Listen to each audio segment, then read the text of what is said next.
Obviously, they got a taste of league play a couple days ago, and we got it now. And these league games are unbelievable. They're like this every single night, and it was good to see our guys play a real good team on the road and find a way to close out a game. We've had this opportunity over the last 3 weeks, and just against good teams like Georgia.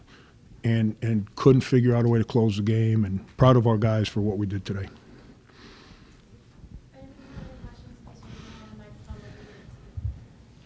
Frank, late in the game, Maton was going to the free throw line a lot. What did you tell your guys to concentrate on the defensive end to try to keep him off the line or out of the lane? Play real good players. They're going to get their pops, their opportunity. And Georgia's very disciplined. They're very good. They play through their strength. They don't. That's one thing. I don't think Mark gets the credit that he deserves for the kind of job that he does. His teams play so disciplined, and it's so hard to get his team out of character. And when you play a team, this is my opinion, always has been, always will be. When you're good in the middle, like they say in baseball, if your catcher, pitcher, shortstop, center fielder are good, you got a chance. In football, your quarterback, your center, your middle linebacker, your safety, they're good, you got a chance. Basketball, your point guard and your center are good, you got a chance. And they're as good a tag team as you can argue as we got in the conference and around the country. And they went through him. I thought we made it hard for him, but give him credit. He's a heck of a player. Frank Sindarius had a double-double, 6 blocks, or 6 steals, 3 blocks. Anything about his play style, anything about integrating himself back into the team's play? Yeah, no, John, he's been doing this for 4 years. He understands. And like I told you guys the other day, the guys have been around him. They know what he's about. They know how much he cares. They know he made a mistake. And no different than when my son makes a mistake at home, I get mad. And I said this to you. And I don't like getting mad at him, and I don't like disciplining him.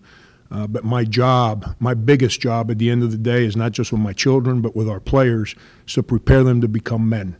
And you got to hold people accountable. If you ever make them think that winning a game is more important than making the right decisions, you're failing the people that believe in you.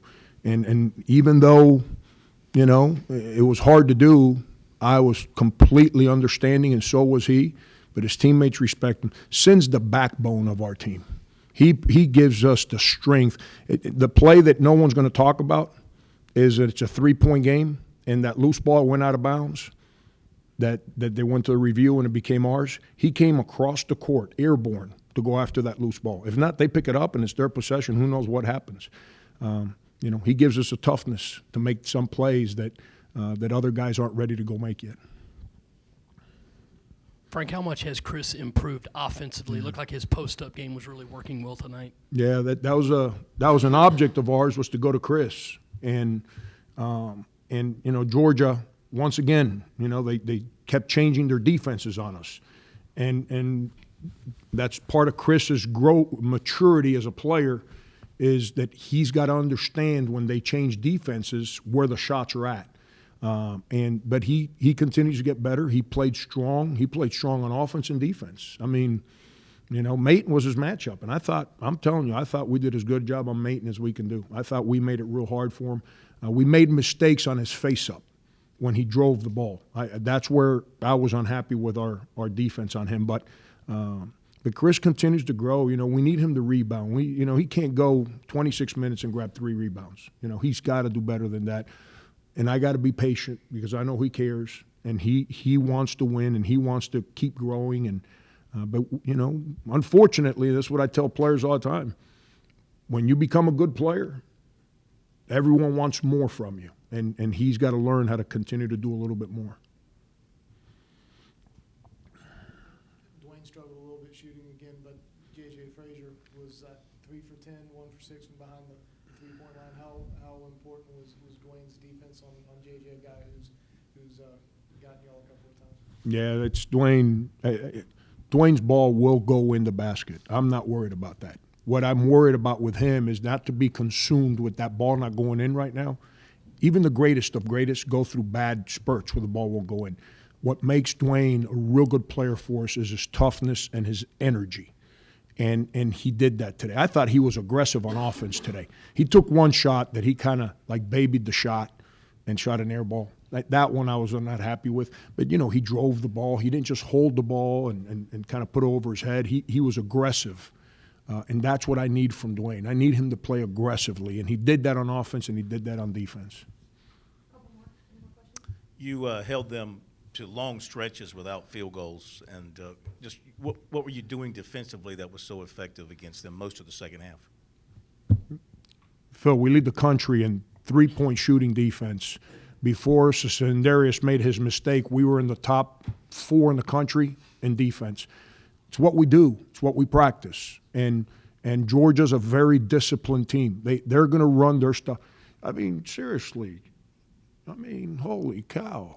Trying to answer the man's question. You guys having your own conversation in here.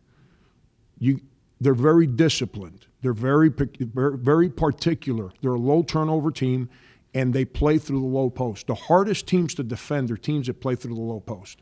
They play through the low post, which makes them hard to guard.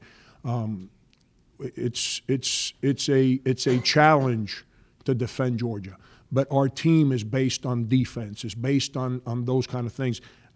They out-rebounded us. That continues to be an Achilles heel for us, but that's part of our youth. Our young guys have to learn the aggressiveness, the discipline, and the strength that you have to play with to be able to rebound at this level. It's not rocket science. If you look at the stat sheets and you look at the players, all our young big guys didn't get any rebounds. That's a problem. We got to fix that. They got to do their part. I got to do a better job.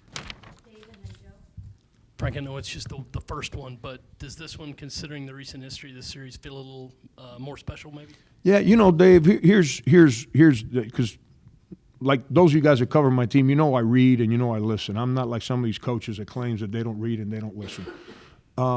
Here's what's interesting. I've read and heard a lot how they've kind of dominated the series. Yeah, they beat us 3 times last year in 3 games that came into the last minute of the game. Okay. Does anyone forget we swept them in the regular season the year before? Every game between us comes to the last minute. There's been one game that got away from either team, and that was here when Sindarius and them were freshmen. They put a 95 spot on us. We got outplayed so bad it wasn't even funny. But every game, eventually we're going to realize that Mark's team is real good and that our team's pretty good too. And that when we play each other, Mark told me before the game, Frank, what's great about this game? Is that it's 2 top 50 RPI teams going at it in league play. That's been our challenge as coaches, is to elevate our programs to that. He's done it here. We're trying to do it there. And every game, when we beat each other, we shouldn't be knocking each other out of any consideration for postseason play. They're real good. They've played one of the top 5 schedules in the country. They're battle tested. They're kind of like us. They got a couple guys that are very experienced and a lot of guys that are trying to learn. Very similar to us. So it's unbelievable. Neither team gets away from each other. They all come down to the last minute, and the difference, and it almost happened again today. We have those leads, and J.J. Frazier just makes plays coming down the stretch. He did, and a couple of those he just took off, and we fouled, put him on the line.